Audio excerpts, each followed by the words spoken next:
தமிழகத்தில் ஒரு புதிய ஆட்சி அமைந்ததும் பல்வேறு பவர் சென்டர்கள் ஒவ்வொரு துறையிலும் உருவாவது கடந்த திராவிட ஆட்சிகளின் வழக்கமாக இருந்தது. ஆனால் விஜய் ஆட்சியில் அவ்வாறு உருவாக வாய்ப்பு இல்லை என மக்கள் நினைத்திருந்தனர். அதற்கு முக்கிய காரணமாக பார்க்கப்பட்டது முதல்வராக விஜய் பதவியேற்ற மேடையில் சொன்ன விஷயம்தான். நான் தவறு செய்ய மாட்டேன், யாரையும் தவறு செய்யவும் விடமாட்டேன் என குறிப்பிட்டிருந்தார். ஆனால் அந்த மேடையில் கலந்து கொண்ட ஒரு புகைப்படத்தை வைத்து EVP சந்தோஷ் ரெட்டி மற்றும் அவரது தந்தை செய்யும் விஷயம்தான் தற்போது தாவேக ஆட்சிக்கு பெரும் பின்னடைவை கொடுத்திருக்கிறது.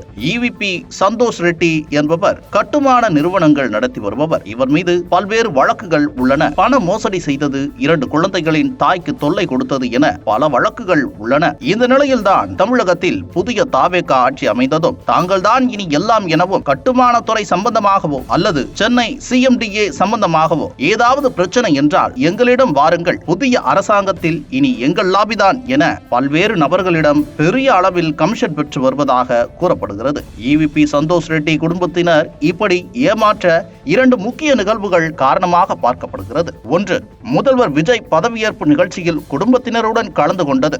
இரண்டாவது, EVP குடும்பத்தினர் முதல்வர் விஜயின் தந்தை தாய் இருவரையும் தங்கள் குடும்பத்தினருடன் சென்று சந்தித்து தாங்கள் முதல்வர் குடும்பத்திற்கு மிக நெருக்கம் என காட்டிக்கொண்டது. இந்த சந்திப்பை முதலீடாக கொண்டு பல்வேறு மோசடிகளில் இந்த EVP சந்தோஷ் ரெட்டி ஈடுபடுவதாகவும் இது முதல்வர் விஜய் மற்றும் அவரது தந்தைக்கே தெரியாது என்கின்றனர் விவரம் அறிந்தவர்கள். முதல்வர் விஜய் மற்றும் அவரது குடும்பத்தினர் பெயரை தவறாக பயன்படுத்தி கட்டுமான துறையில் புதிய பவர் சென்டராக உருவாகி மோசடிகளை அரங்கேற்ற நினைக்கும் EVP சந்தோஷ் ரெட்டி மற்றும் அவரது தந்தை போன்றோரை முதல்வர் விஜய் தரப்பு கண்டிக்கவில்லை என்றால் இது மிகப்பெரிய பின் விளைவுகளை தாவேக ஆட்சிக்கு உண்டாக்கும் என்கின்றனர் கட்டுமான துறையைச் சேர்ந்தவர்கள். முதல்வர் விஜய் தரப்பு இந்த விஷயத்தை ஆரம்பத்திலேயே கண்டுகொள்ளவில்லை என்றால் திமுக ஆட்சிக்கு மக்களிடம் என்ன அவப்பெயர் உண்டானதோ அதே போன்று விஜய் ஆட்சி மீதும் பெரும் அதிருப்தி உண்டாகும் என்கின்றனர் விவரம் அறிந்தவர்கள்.